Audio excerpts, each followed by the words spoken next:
All right, so welcome everybody to another deep dive. Mm. Today, we're tackling a question that honestly kind of gets to the core of both history and faith. Yeah, Why did so many Jews reject Jesus when he was alive? huge question. It's a huge question. And the thing is, to do this deep dive, we're using Jesus Christ rejection.txt. And Yeah. it has, honestly, it shifted things for me, given me like a totally new way to look at a story I thought I already knew.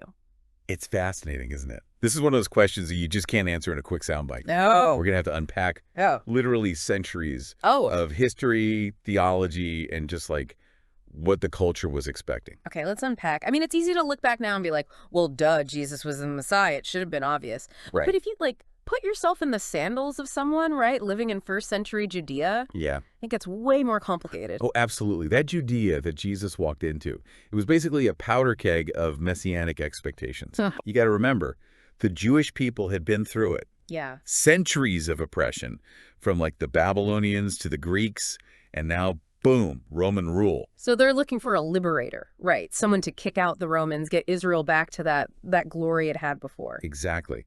And their scriptures, especially the prophets, they were full of these incredibly vivid images of like this powerful Messiah, warrior king coming to like set everything right. Like King David, but with like divine superpowers or something. Yeah, King David 2.0 with the divine firepower, you know. This was a huge deal for them, tied to their history and their hopes for the future. Okay, so then Jesus shows up, and he's all about love and forgiveness, turning the other cheek. Right? Not exactly what they had in mind, huh? Not quite.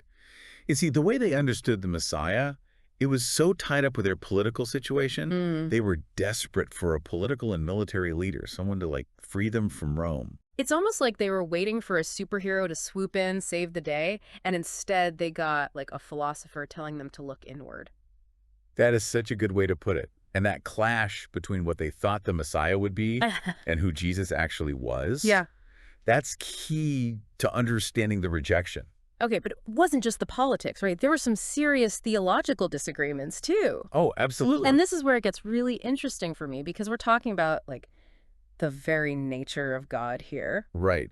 One of the most controversial things about Jesus' ministry was him claiming to be one with God. Whoa. Now, in Judaism, monotheism belief in one God that's central. Yeah. So this statement, it was either the ultimate truth or utter blasphemy. I can only imagine the arguments that must have caused. Like, we're talking about their whole faith being shaken up here. Right.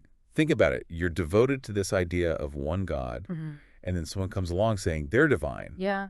How would you react? They make you question everything. Totally. And it wasn't just that one statement either, right? Jesus also said he could forgive sins, something that traditionally was God's territory. Exactly. And don't forget his actions, like healing on the Sabbath, that went straight against how groups like the Pharisees interpreted Jewish law. Speaking of the Pharisees, we should probably take a minute to explain who they were and why they were such a big deal. Yeah, good point. Right. So the Pharisees, they were these super influential religious leaders, Okay. known for like strictly following Jewish law, especially the Torah. Okay.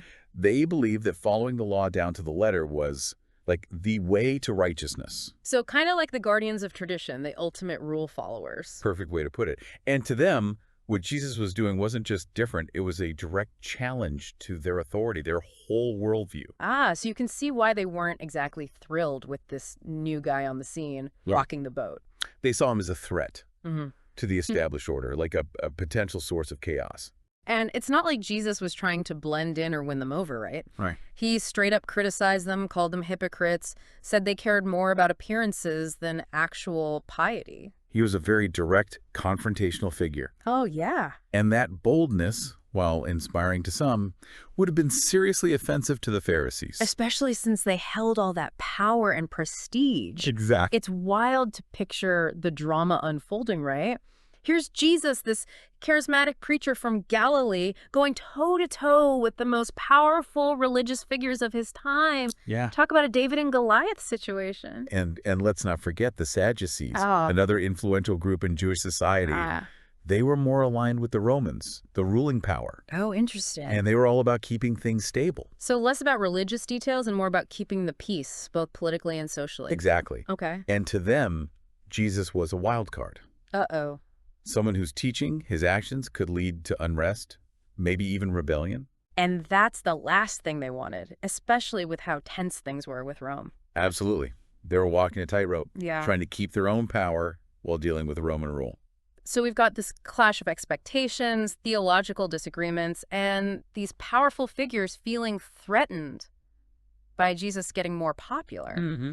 It's starting to paint a picture of why his message wasn't exactly met with open arms. Yeah, and we haven't even gotten to the crucifixion yet, which was probably the biggest stumbling block for a lot of Jewish people who might have been open to Jesus's teachings at first. That's something I've always wondered about. Yeah. How could someone who was crucified be seen as the Messiah? It seems like the exact opposite of what they were expecting. Remember what we said about them expecting a conquering king? Yeah.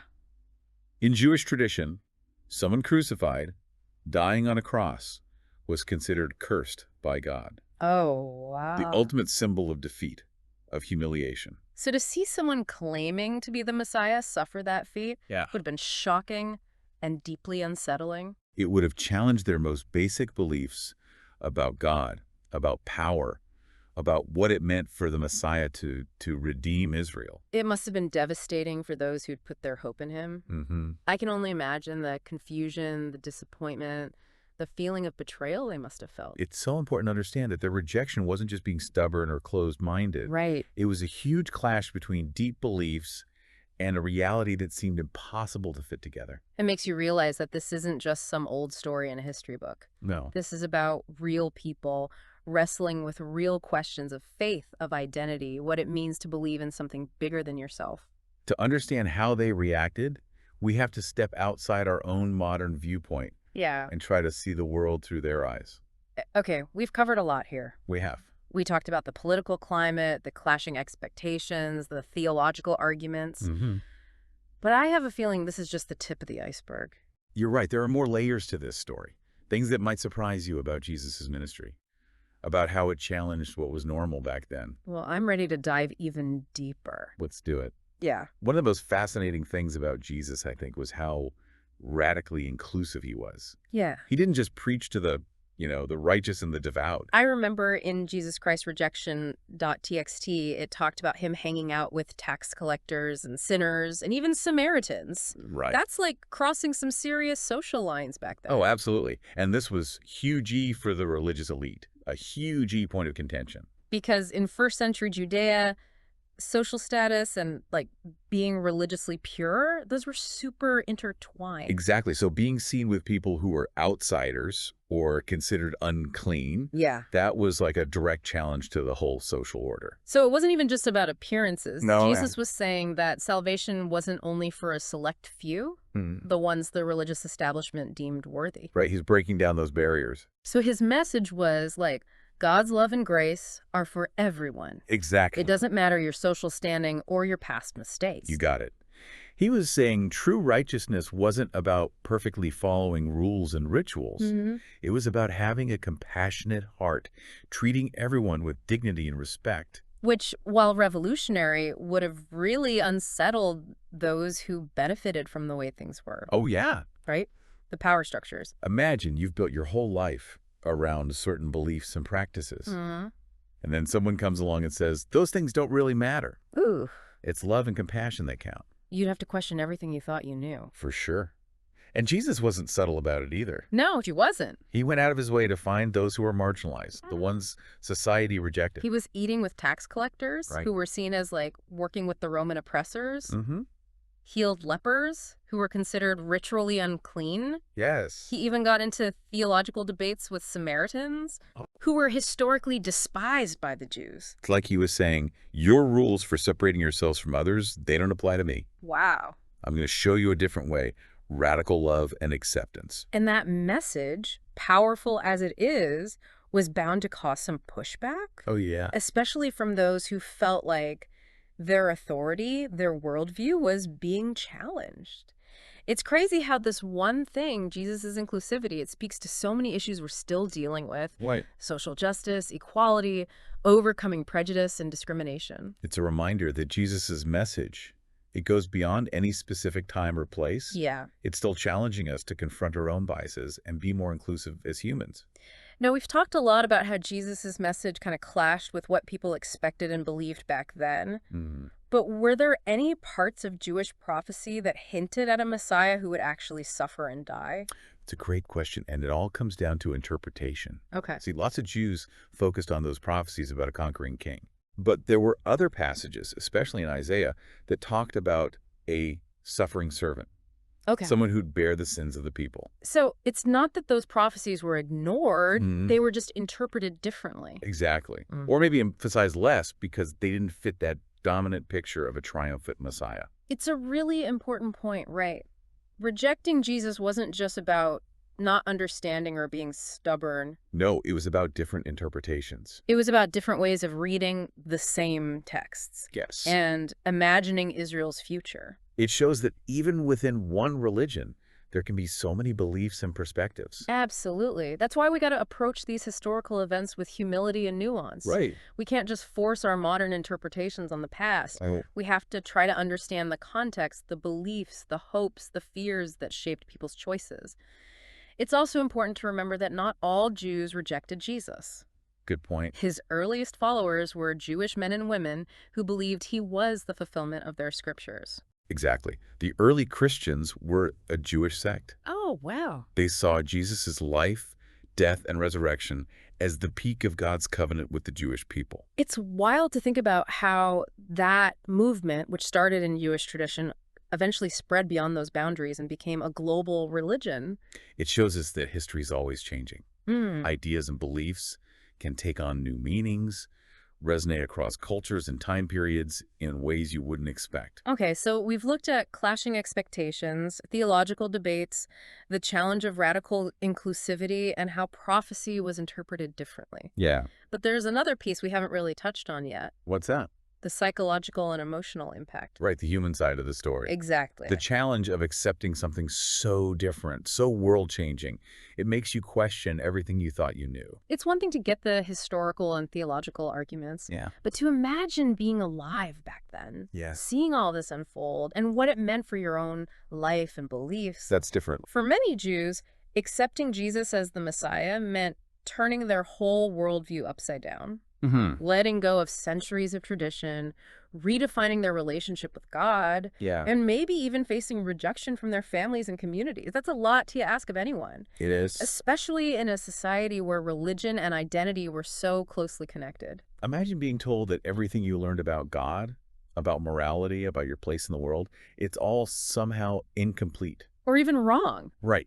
It would be so unsettling. like having the rug pulled out from under you. That feeling of disorientation, the fear of the unknown. Yeah. Those have been powerful forces working against accepting Jesus' message. It makes you realize this isn't just some abstract theological debate. No, it's not. It's real people wrestling with real emotions. Mhm. Fear, doubt, uncertainty, the longing for hope, Yeah. the struggle to reconcile their faith with a reality that just doesn't fit their expectations. And that's why this story still speaks to us today, even centuries later, because it's about something fundamental to being human. What's that?